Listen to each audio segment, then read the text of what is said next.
This is a quick guide for writing the argument essay. The first step, of course, is to choose a good topic. For the argument essay, a lot of students choose a poor topic, and this will provide problems early on. So make sure that your topic is a current controversial issue. You can't argue that women should be allowed into the military because they are, and it is not a current topic. It should be controversial as well. It needs to be a topic that people actually argue about. Be as specific as possible as well. If you find a program that works really well somewhere, maybe you might argue to implement it in other places. Make sure that you also argue something that affects a wide variety of people. If it just affects you and another person, let's say your coworker never fills the ice cube tray, that's not an issue that's big enough for this paper. So you want to make sure that it's something that you're not ranting about. It is an academic argument. Also, you should avoid topics with morals as support. You will not be censored in your topic choice, but it is important to choose something that you can argue with evidence that you find, good statistics, and that sort of thing. So make sure that your topic is backed up by research. Go for something new and creative. Don't pick an old topic that's been rehashed over and over again because those are boring. There's a whole bunch of stuff out there that you'll find and it will be difficult to do research on. Make sure that it is also something you actually want to research. The more you like the topic, the easier it is to write the paper. The second step is just to do some initial research to make sure it will work for this essay.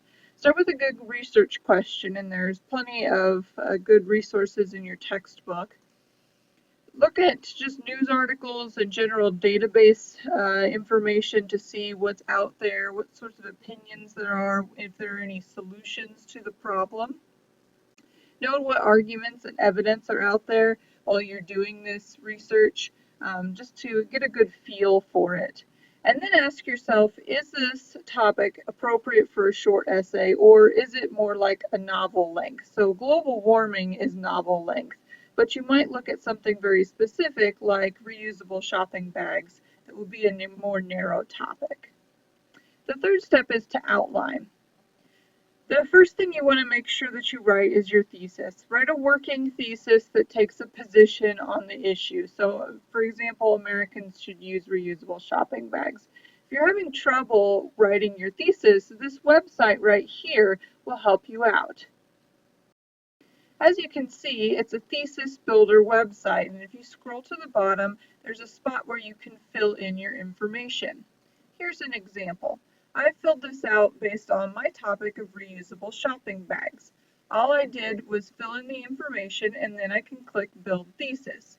It may not come up with the best sentence, but at least it gives me an idea of what I can do for my thesis.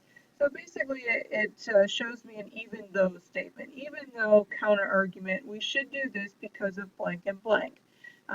It is a good way to structure your thesis and gives you an idea of what you can do. Then you want to add in 3 body paragraphs, one for each of your major reasons. So think of 3 primary reasons why you want people to support your side. For example, plastic bags are made from non-renewable resources would be a good reason.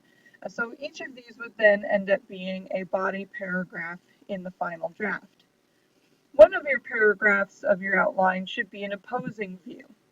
An opposing view is something that someone would say against your thesis. So if I'm arguing Americans should use reusable shopping bags, someone might argue we should not use reusable shopping bags because, for example, they cost too much money. Then you add a refutation. A refutation directly counters the opposing view. So you have the other side of the debate who's brought up a point, and now you bring it back to your side and explain why we should still do this despite the fact that we have this other opinion. Sometimes the opposing view is completely wrong or based on inaccurate information. And sometimes it could be true. Reusable bags, for example, do cost money, but we should still do whatever you're arguing for because of fill in the blank. The fourth step is to draft your essay. So you take your outline and you expand on it. Continue doing research in this stage. You want to make sure that you're finding a lot of specific information and examples. Line up experts, statistics, compelling quotations. Look in news sources to see if you can find case studies or specific scenarios or examples. This is where you want to do most of your research. Fill out all of your information, starting with the introduction. You should start with some kind of hook to interest your reader. Maybe it's a compelling statistic or quotation. Then fill in the background information so we know why this topic is controversial, and then add your thesis. Fill out your body paragraphs. Make sure that you have at least 2 pieces of evidence for every main point. And it's at least 2. More is better, but you want to make sure that you are fully supporting each idea that you're presenting. That goes for the opposing view paragraphs as well. Finally, you will add in your conclusion where you wrap up your argument and provide ideas for your reader to think about, such as a call to action. The 6th step is to revise what you've just drafted. Check your citations. Make sure that each one corresponds to the first part of the works cited entry. This is basic MLA stuff, but students often get confused at this stage. So check your citations, go through and highlight them or circle them, and then make sure that they do match correctly to the works cited entry. It needs to be a correct reference.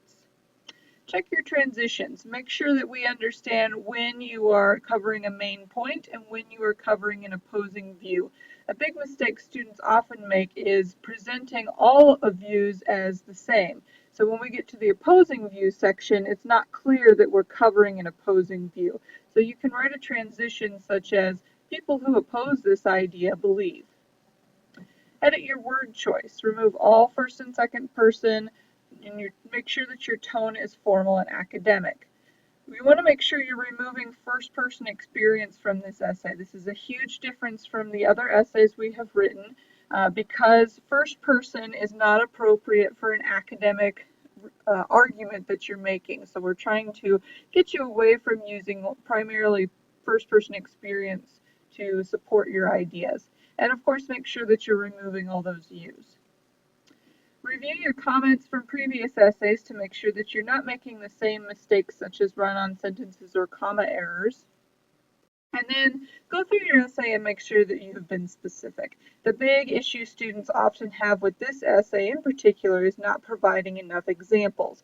If you're going to introduce an idea in your essay, provide an example of it. The more examples, the better, and students' essays are usually not specific enough. Hopefully this has given you some ideas. Good luck writing your paper.